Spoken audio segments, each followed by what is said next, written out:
baba baba baba bashe bere bere bere besiara la katara liora fara baba bashikara kara katana la le le le besiara ra ra ra la le le le le le le hura baba baba baba baba bashe bere bere besiara katara liora fara bashikara katana la le le le le hura baba baba baba baba bashiara ra ra basiara kana katara liora fare beshikatara la le le le le le hura baba baba baba baba baba shiara la la le besiara la katara liora fara bashikara katara la le le le le le hukana ra ra le besiara ra ra bashikara katana la liora fara beshikatara la le le le le hura baba baba baba baba siara la la le beshikara katara la liora fara baba siara la le le le le hura baba baba baba baba baba shiara la la le besiara ra ra katana liora fara beshikara katara la le le le le hura baba baba baba baba baba she bere bere bere bere besiara la la ले ले ले ले ले ले ले ले धन्यवाद देते अब्बा बाप्पा आजचा सुंदर असा दिवस दिल्याबद्दल पिता मी तुमचे आभार मानते धन्यवाद देते अब्बा बाप्पा कारण तुम्ही या युगाच्या समाप्तीपर्यंत आमच्या बरोबर आहात म्हणून मी तुमचे आभार मानते पिता धन्यवाद देते कारण तुला ठाऊक आहे आम्हाला कशाची गरज आहे कारण तू आमची सर्वांची हृदये जाणतोस व पिता मी धन्यवाद देते कारण आता या क्षणी आम्हाला कशाची गरज आहे तेच तू आम्हाला शिकवलं आहेस म्हणून मी तुझे आभार मानते व पिता मी धन्यवाद देते कारण इथे बोलणारी मी नाही तर तुझा पवित्र आत्मा माझ्या मुखाद्वारे बोलणारा आहे व मी धन्यवाद देते पवित्र आत्मा की तुम्ही माझ्या मुखाचा माझ्या जिभेचा व माझ्या संपूर्ण शरीराचा ताबा घेतल्याबद्दल मी तुमचे आभार मानते पवित्र आत्मा मी धन्यवाद देते की तुम्ही आम्हाला जे काही शिकवलं आहे व जे काही शिकवणार आहात त्याचं बीज आमच्या हृदयाच्या चांगल्या जमिनीत पडून त्याला 100 पटीने पीक आलं आहे असा माझा विश्वास आहे व पवित्र आत्मा मी तुम्हाला धन्यवाद देते कारण तुम्ही आम्हाला जे काही स्वर्गाचं रहस्य आहे जे जगापासून लपलेलं आहे ते तुझ्या प्रिय मुलांना उघड करून देता म्हणून मी तुमचे आभार मानते व ते एकदम सोप्या रीतीने व उदाहरणासकट शिकवता म्हणून मी तुमचे आभार मानते व ही प्रार्थना अब्बा बाप्पा येशूच्या नावाने करते आमेन आमेन आमेन हालेलुया हालेलुया कशा आहेत सर्वजण स्वस्त मस्त तंदुरुस्त मग सकाळपासून काही शिकले की नाही शिकले मग जे शिकले ते जीवनात वापरावं लागेल की नाही हालेलुया आपण एक वचन बघू उत्पत्ती अध्याय 1 वचन 1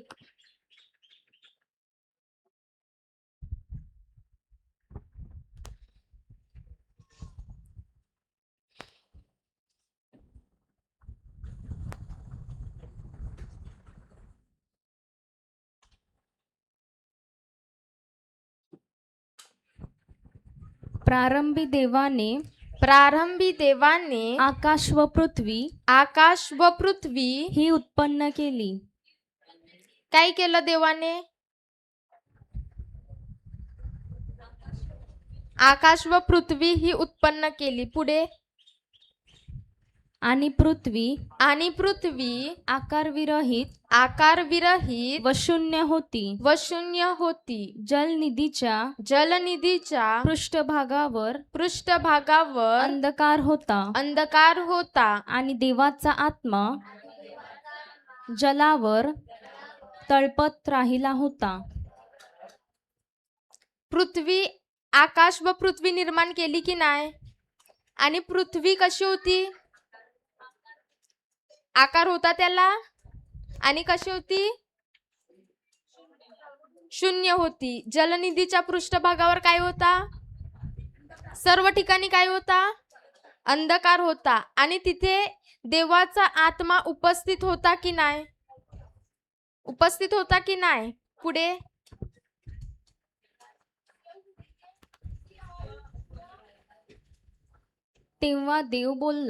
तेव्हा देव बोलला प्रकाश हो आणि प्रकाश झाला मग आता प्रारंभी देवाने आकाश व पृथ्वी ही उत्पन्न केली की नाही? जोशिता तू वर बस. प्रारंभी देवाने काय केलं? आकाश व पृथ्वी उत्पन्न केली. आणि पृथ्वी कशी होती? कशी होती? आकार होता? शून्य होती. आणि जलनिधीच्या पृष्ठभागावर काय होता? सर्व ठिकाणी अंधकार होता की नाही? अंधकार दिसत होता की नाही? मग देव काय बोलला की अंधकार आहे, प्रकाश हो, आणि प्रकाश झाला. बरोबर की नाही? अंधकार आहे, प्रकाश हो, आणि प्रकाश झाला. बरोबर की नाही?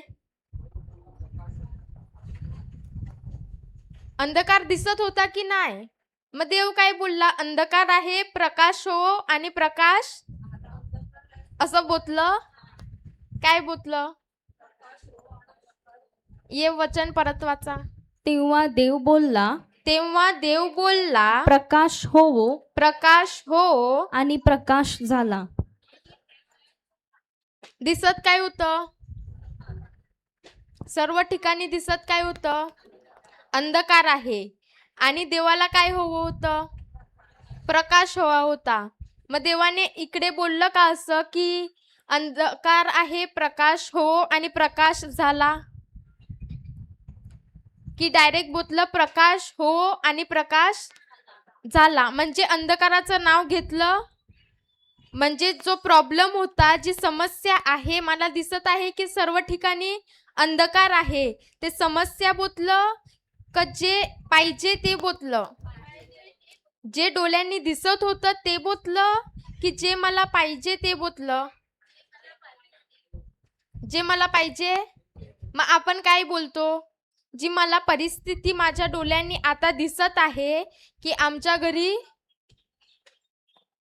कर्ज आहे, की आमच्या घरी आजार आहेत, मग ती परिस्थिती जी मला दिसत आहे त्याच्यावर ते बघून मी माझे शब्द काढत आहे की जी मला परिस्थिती पाहिजे, आरोग्य पाहिजे, समृद्धी पाहिजे, जे मला प्रभूने त्या क्रूसावरून सर्व काही मिळवून दिलं आहे ते बोलत आहे? कुठली तलवार वापरत आहोत?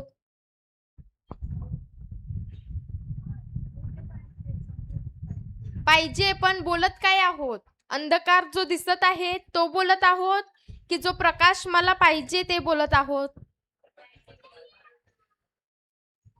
अंधकार असते ते बोलतो. मग जर मी अंधकार बोलला ते माझ्या जीवनात पण कसं काय दिसणार? प्रकाश दिसणार. कारण देवाने काय बोललं? अंधकार आहे तो बोलला की जो त्याला हवा होता प्रकाश तो बोलला? मग आता मला पण काय बोलायचं आहे? पाठचं वचन घ्या. आणि पृथ्वी आकार विरहित व शून्य होती. जलनिधीच्या पृष्ठभागावर अंधकार होता आणि देवाचा आत्मा जलावर तळपत राहिला होता. मग आता अंधकार होता की नाही? पण त्या ठिकाणी देवाचा आत्मा होता की नव्हता? पवित्र आत्मा होता की नव्हता? मग त्याला दिसत होतं की नाही की अंधकार आहे? मग त्याने कार्य नाही कशाला केलं?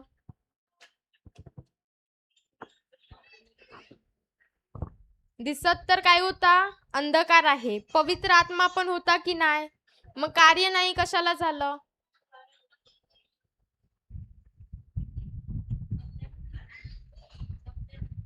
शब्द नव्हता.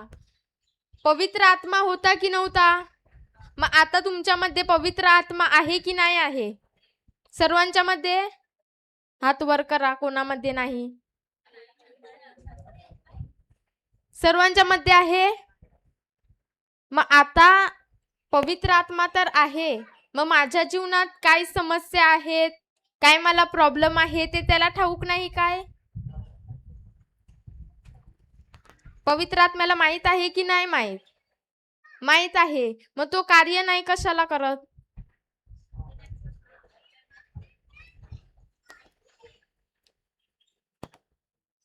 काय? कारण आपण शब्द इथे पवित्र आत्मा होता, पण देवाला पण काय बोलावा लागला? शब्द बोलायला लागला. पुढे तेव्हा देव बोलला. देव बोलला म्हणजे देवाला पण बोलावं लागलं की नाही? की प्रकाश हो आणि प्रकाश. मग तसंच आता माझ्या जीवनात पण काय दिसत आहे? आजार दिसत आहेत, समस्या दिसत आहेत, गरिबी दिसत आहेत. मग मला काय बोलायचं आहे? जो अंधकार मला दिसत आहे तो, की जो प्रकाश मला हवा आहे तो? पण काय बोलतो? जी परिस्थिती दिसते ते. मग माझ्या जीवनात पण काय होईल? कारण देवाने आपल्याला स्वतंत्र दिली आहे की नाही? एक वचन आहे, अनुवाद अध्याय 30 वचन 19.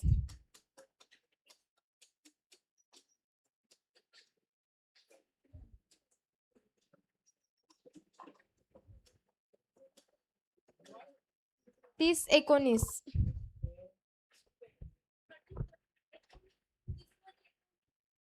30 मध्ये 19 आहे. आकाश व पृथ्वी यांना तुझ्या विरुद्ध साक्षीला ठेवून मी आज सांगतो की जीवन व मरण आणि आशीर्वाद व श्राप मी तुझ्या पुढे ठेवले आहेत. काय ठेवलं आहे? जीवन आणि मरण कोणापुढे ठेवलं आहे? आशीर्वाद आणि श्राप. म्हणून तू जीवन निवडून घे, म्हणजे तू व तुझी संतती जिवंत राहील. जीवन आणि मरण कोणाच्या पुढे आहे? आणि आपल्या जीवेच्या हाती काय आहे? आणि प्रभू सांगत पण आहे की आपल्याला काय निवडायचं आहे? जीवन निवडायचं आहे. पण आपण काय करतो? काय निवडतो? जीवन निवडतो की मरण निवडतो? कारण जो प्रत्येक शब्द हा काय आहे? बीज आहे. आणि जर मी जमिनीत चांगलं बीज पेरलं तर मला फळ पण कुठलं येईल? चांगलंच येईल. आणि जर मी वाईट बीज पेरलं मग मला फळ पण कुठलं येईल? आणि जर मी वाईट बी पेरलं आणि प्रार्थना करते, जर उदाहरण की मी कारल्याचं बी पेरलं आणि प्रार्थना करते की याला आंबे यावे, मग त्याला आंबे येतील? मी मोठ्या ब्रदरला वाढते की या तुम्ही प्रार्थना करा, याला कसे पण आंबे येऊ दे. मी 40 दिवस उपवास पण करते की प्रभू याला आंबे येऊ दे, मग त्याला आंबे येतील? कारण बीज कोणचं पेरलंय? मग फळ पण काय येईल? आणि जर मला आंबे हवे असतील तर मला काय करावं लागेल? मग त्याचप्रमाणे मी माझ्या जीवनात कुठलं बी पेरलंय? रागाचं पेरलं असेल तर फळ कुठलं येईल? राग, हेवा, मत्सर, कडवटपणा, क्रोध हे सर्व पेरलं मग फळ कुठलं येईल? आणि जर प्रेमाचं पेरलं मग फळ पण कुठलं येईल? मग आता कुठलं बीज पेरावं लागेल? आणि जर आता आपल्या जीवनात पहा की कुठली फळं दिसत आहेत. जर माझ्या जीवनात मला सर्व वाईट फळं दिसत आहेत, मग मी बीज कुठलं पेरलं असेल? आता आपल्या जीवनात जी फळं दिसत आहेत ती कशावरून दिसत आहेत? जे आपण पूर्वी आपल्या जीवनात पेरलं आहे त्याच्यावरूनच दिसत आहे की आता आपली फळं काय आहेत. मग जर आता माझ्या जीवनात सर्व काही चुकीचंच चाललं आहे, मग मी कुठली फळं पेरली आहेत? कुठलं बीज पेरलं आहे? आणि जर चांगली फळं दिसत आहेत मग कुठलं बीज पेरलं आहे? मग आता जर मला चुकीची फळं दिसत आहेत, मग आता मला फळं बदलायला धावायचं होईल की बीज बदलायचं होईल? मग त्याच्यासाठी तलवार चालवावी लागेल की नाही? जर असं की आज तलवार चालवते आणि उद्या थोडा झोपते, आज थोडा कंटाळा आलाय, मग काम होईल? मग शैतान काय करणार? त्याची तलवार, मग फसणार कोण? हालेलुया. मी पण काय करायची पहिला, तलवार तर दिली आहे, पण काय करायची? कंटाळा करायची. जेव्हा मला प्रॉब्लेम झालेला, पिरियड्सचा जेव्हा प्रॉब्लेम झालेला, तेव्हा मी खूप ठिकाणी फिरली, पण खूप प्रार्थना केली. गुडघ्यावर पण मम्मीने आणि मीने खूप प्रार्थना केली, पण माझा काय तो त्रास बराच नव्हता होत. 3-4 महिने झाले. त्याच्यानंतर डॉक्टरांकडे पण गेलो, औषध पण केलं, तरी पण तो त्रास होता तसाच होता.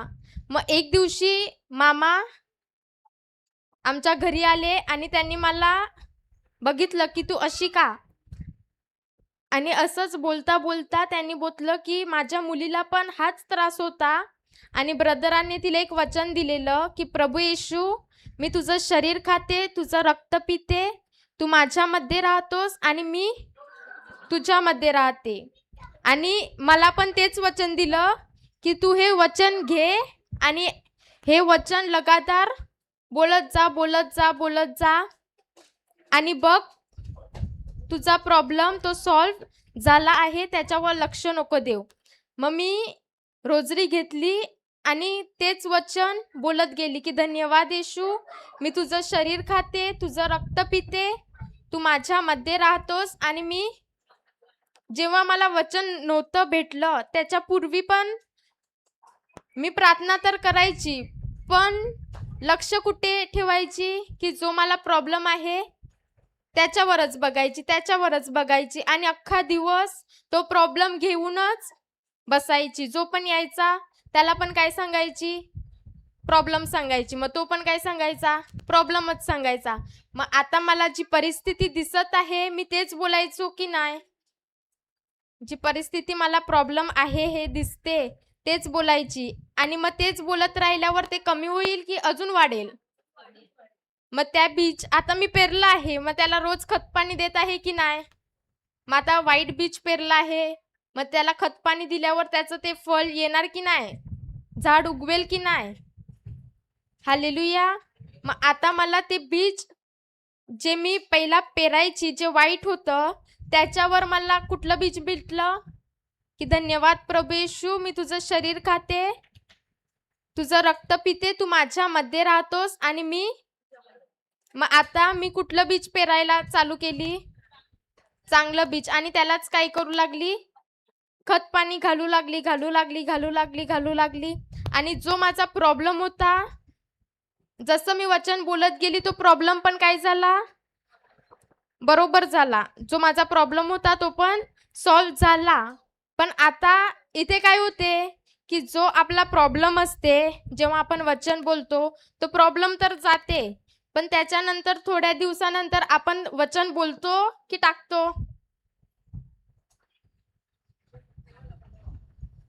काय बोलत रेवायला पाहिजे, पण काय करता? याद जाते किंवा कंटाळा करतो. मग आता माझा प्रॉब्लेम तर बरा झाला, मग आता वचनची काय गरज आहे?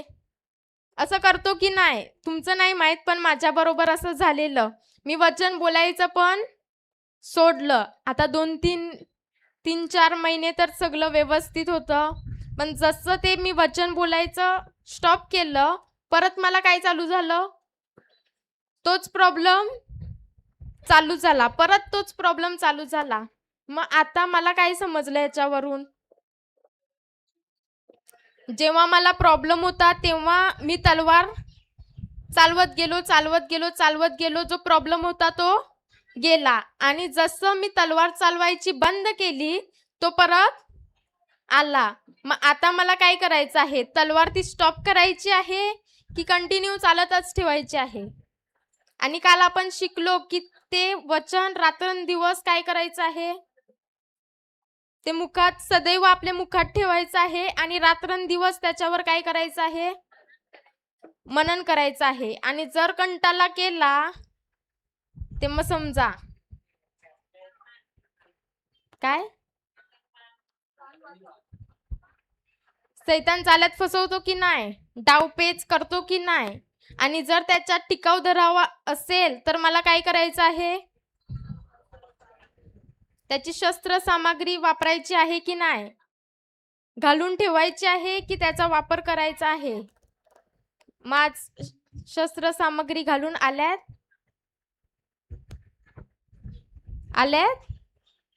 परत वाचा वचन. आकाश व पृथ्वी यांना तुझ्या विरुद्ध साक्षीला ठेवून मी आज सांगतो की जीवन व मरण आणि आशीर्वाद व शाप मी तुझ्या पुढे ठेवले आहेत. म्हणून तू जीवन निवडून घे, म्हणजे तू व तुझी संतती जिवंत राहील. जीवन व मरण आहे, पण प्रभू याच्यात पण आपल्याला मदत करते की तू काय निवड, जीवन निवड. मग आता आपल्याला काय निवडायचं आहे, आणि तेच काय आहे, जीवन म्हणजे काय,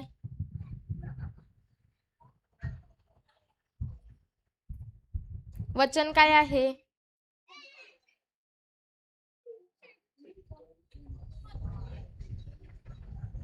वचन काय आहे. आपण जाऊ योहान अध्याय 6 वचन 63.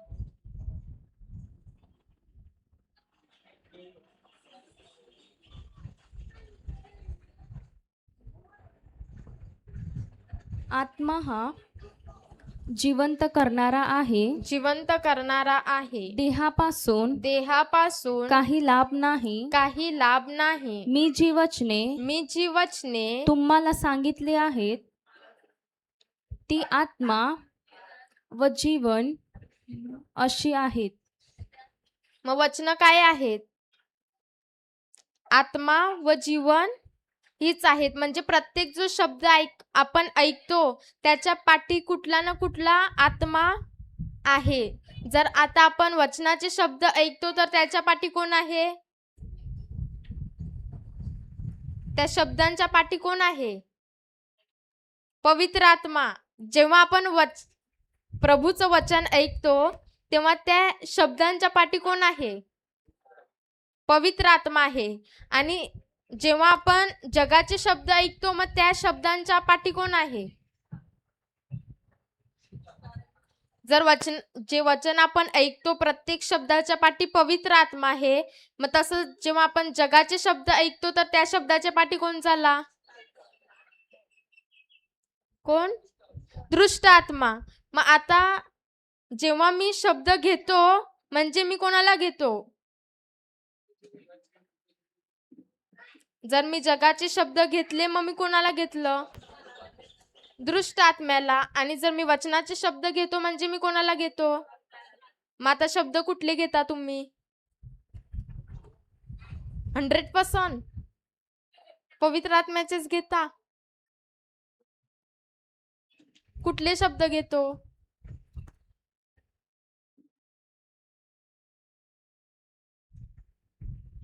जर मी जगाचे शब्द घेतो तर त्याच्या पाठी राग आहे, हेवा आहे, मत्सर आहे, कडवटपणा आहे, द्वेष आहे. मग ते कुठे जाते, माझ्या आतमध्ये जाते की नाही.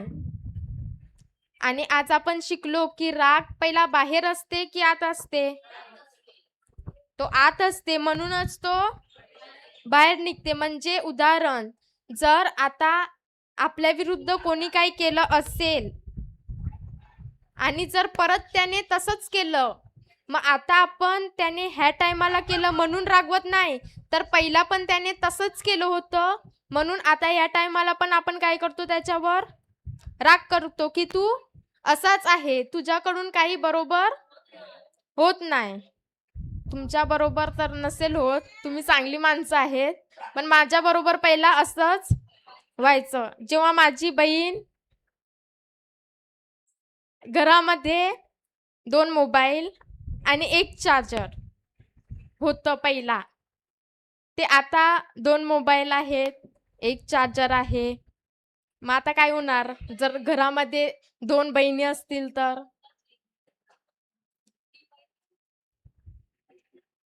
मी पहिला लावीन, तुझं नंतर. न ती काय बोलणार की माझा पहिला, तू नंतर. मग याच्यावरून काय व्हायचं? तुमचं होते की नाही माहित नाही, पण माझ्या बरोबर असंच व्हायचं की पहिला फोन माझा, आणि जर तिचा लावला असेल, ती गेली बाहेर, मग हळूच काढायचा आणि आपला लावायचा. मग ती आली, बघेल की माझा फोन कशाला काढला, मग झालं ना भांडण. उगाच भांडण करायचो की नाही. असं नाही की लाव तू पहिला, मग थोड्या वेळानंतर माझा लावते. दोघी पण असं नाही करायचो. तर काय, पहिला कोणाचा लागला पाहिजे? माझा. पहिला कोणाचा? माझा. हे पहिला होतं माझ्यामध्ये, पण आता जशी वचनामध्ये आलो त्याच्यानंतर 2 चार्जर आली, मग तो जो भांडण व्हायचं ते पण स्टॉप झालं. हालेलुया. मग आता मला माझ्या जीवनात उगाच रागवायचं आहे. जर मी उगाच रागवत असेन तर मग माझं जीवन कसं राहणार? कुठली फळं देणार? वाईट. मग जर चांगली फळं लागत असतील तर काय करावं लागेल? उगाच राग करून सैतानाला वाव द्यायचा आहे, त्याला आसरा द्यायचा आहे, आणि जर आला तर कोणाशी भांडायला जायचं आहे? भावाभावांबरोबर, बहिणी बहिणींबरोबर, की त्या दुष्ट आत्म्याबरोबर? पहिला करायची मी भांडण जेव्हा वचनात नव्हती तेव्हा. जर ती मला काय बोलली तर मी पण बोललं पाहिजे की नाही? म्हणजे तेव्हा वचनात नव्हती, आणि जर ती फटका मारला तर मी पण, तुला बरोबर माहित आहे. म्हणजे कुठे ना कुठे एक्सपिरियन्स आहे. पण आता मला उगाच राग करून सैतानाला वाव द्यायचा आहे का? त्याला आसरा द्यायचा आहे? जर मी असे करतो म्हणजे मी काय करतो? राग केला, त्याच्यानंतर काय येते? क्रोध. त्याच्यानंतर काय येते? संताप. त्याच्यानंतर निंदा. त्याच्यानंतर मग पाप होते की नाही? मग प्रभू काय सांगते की राग करा, आपण पाप करू नका. आणि तो चांगला पण आहे आणि वाईट पण आहे. उदाहरण, जर आता एक आई आहे आणि तिचा मुलगा जर दारू पित असेल आणि तिला माहित आहे की मी ह्याच्यावर रागवली, ह्याच्याशी बोललं नाही तर हा बरोबर माझ्याकडे येणार. मग ती आई काय करते? त्याच्यावर राग करते आणि बसते की मुलगा माझ्याकडे बरोबर येणार. मग आता त्या आईने तर राग केला, म्हणजे तिने काय पाप केलं? पाप कसं केलं? ती तर चांगल्यासाठी रागवली ना. प्रभू येशूला पण राग आला होता की नाही? मग तो कशासाठी आला होता? कशासाठी आला होता? चांगल्यासाठी. म्हणजे चांगला पण आहे आणि वाईट पण आहे, पण ते माझ्यावर आहे की मी कशावर काढतो. हो की नाही? हालेलुया. आणि जे वचन आहे ते मला कसं बोलायचं आहे? काल आपण शिकलो ॲग्रेसिव्ह फेथ. अधिकाराने, सामर्थ्याने बोलायचं आहे की नाही? की जी अशी काय डेलिकेट डार्लिंग सारखी असतात त्यांच्यासारखं बोलायचं आहे? ॲग्रेसिव्ह फेथ, ॲग्रेसिव्हपणे बोलायचं आहे की नाही? जर कोणाला नसेल माहीत तर अंकलकडून शिका, ते बरोबर शिकवतात. हालेलुया. मग आता जी परिस्थिती मला माझ्या डोळ्यांपुढे दिसत आहे ते बोलायचं आहे. जर मला दिसते की मी कमजोर आहे, मी अशक्त आहे, मग मला काय करायचं आहे? काय? जर मला दिसते की मी अशक्त आहे, मी कमजोर आहे, मग मला काय बोलायचं आहे? धन्यवाद येशू, मी स्वस्थ आहे, मस्त आहे, तंदुरुस्त आहे. तुझं सामर्थ्य माझ्यामध्ये, तुझं बळ तू मला. म्हणजे हे शब्द कुठले झाले आता? प्रकाश झाला. आणि जो अंधकार समजा आता मला दिसते की मी एकटी आहे, माझ्यावर प्रेम करणारं कोणीच नाही, माझ्या घरात कोणीच नाही, मी एकटी आहे, असे जर आता मला विचार येतात, परिस्थिती दिसते, मग आता तो काय झाला? अंधकार झाला. आणि ह्याच्यावर प्रकाश काय आहे?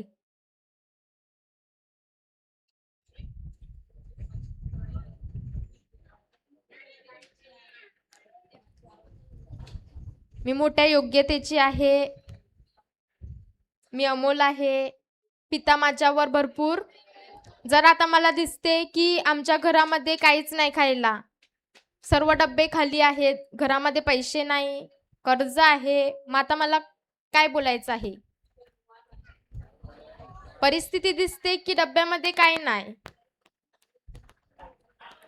तरी पण मला काय बोलायचं आहे? माझ्या सर्व गरजा कोणी पुरवल्या आहेत? एकदा असं झालेलं की वसईला गेलेलो रिट्रीकला, आणि रिट्रीक 2 दिवस वाटते केली, आणि जेव्हा घरी येत होतो तर मला वाटलं की माझ्यापाशी पैसे आहेत, पण मी पैसे कुठे विसरली होती? घरी.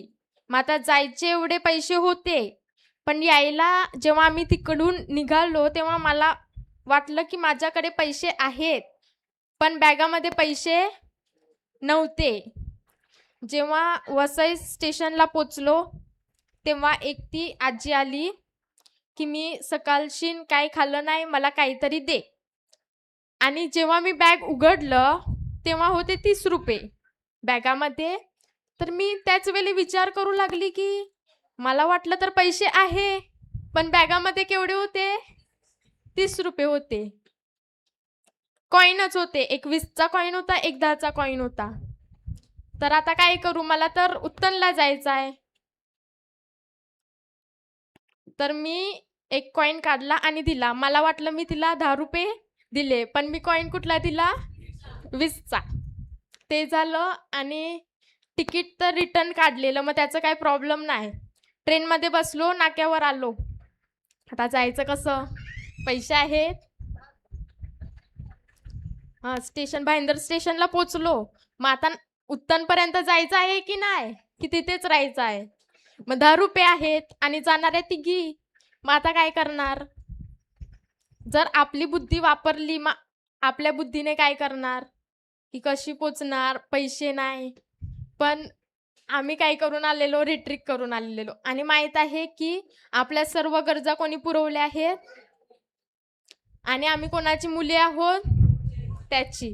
मग आता तू बघून घे, आम्ही तर रिक्षात बसतो, बस पण नाही, रिक्षात बसतो. मग रिक्षात बसलो तिघी आणि निघालो. आणि जशी बसलो, एक बाई आली, वलकीचीच होती, ती पण बसली. आणि गेलो, नाक्यावर पोचलो. आणि आता पैसे द्यायची वेळ आली. तिघी उतरलो, आणि जी बाई पुढे बसली होती तिनेच आमचे काय केले? आम्ही तिला सांगितलं आमचे पैसे दे, मग तिने कशाला दिले?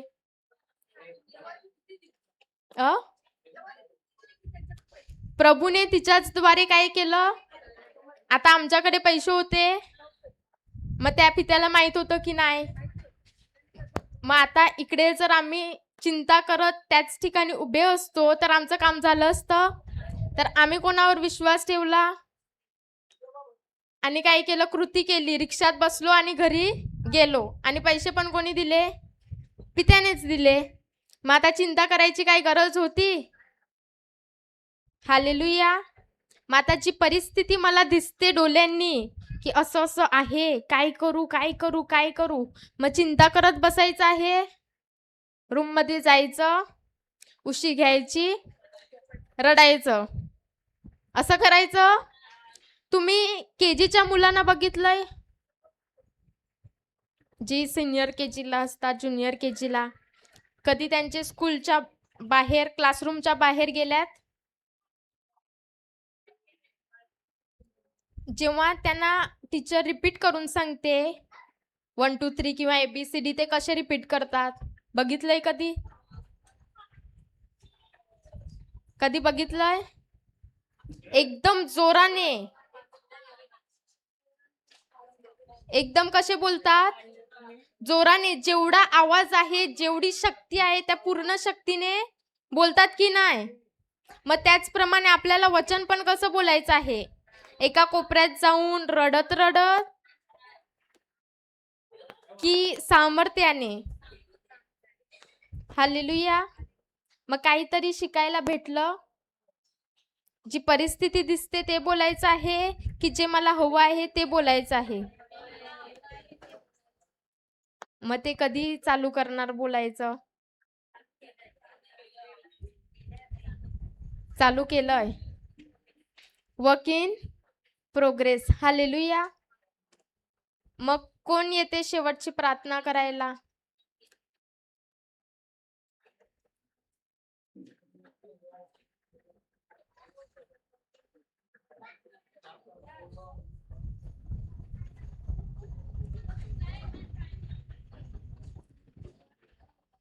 या लवकर. फेली ये.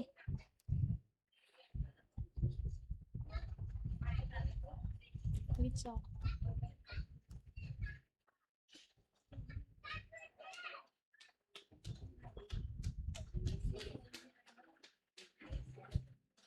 आपण सर्वांनी डोळे बंद करूया. धन्यवाद देते अब्बा बाप्पा, धन्यवाद देते पवित्र आत्मा, व धन्यवाद देते प्रभू परमेश्वरा. तुम्ही आम्हाला आजचा सुंदर असा दिवस दिल्याबद्दल पिता मी तुमचे आभार मानते व तुला धन्यवाद देते पवित्र आत्मा की आज अमृताबाईच्या मुखातून आम्हाला शिकवलेलं आहेस की आम्हाला जी परिस्थिती दिसते ती नाही बोलायची, जर जे आम्हाला हवं आहे ते बोलायचं आहे. व जे आम्ही शिकलेलो आहोत ते आमच्या हृदयाच्या चांगल्या जमिनीत पडून त्याला चांगलं बीज आलेलं आहे असा मी विश्वास करते व तुला धन्यवाद देते पिता. व मी ही प्रार्थना अब्बा बाप्पा येशूच्या नावाने करते. आमेन आमेन आमेन.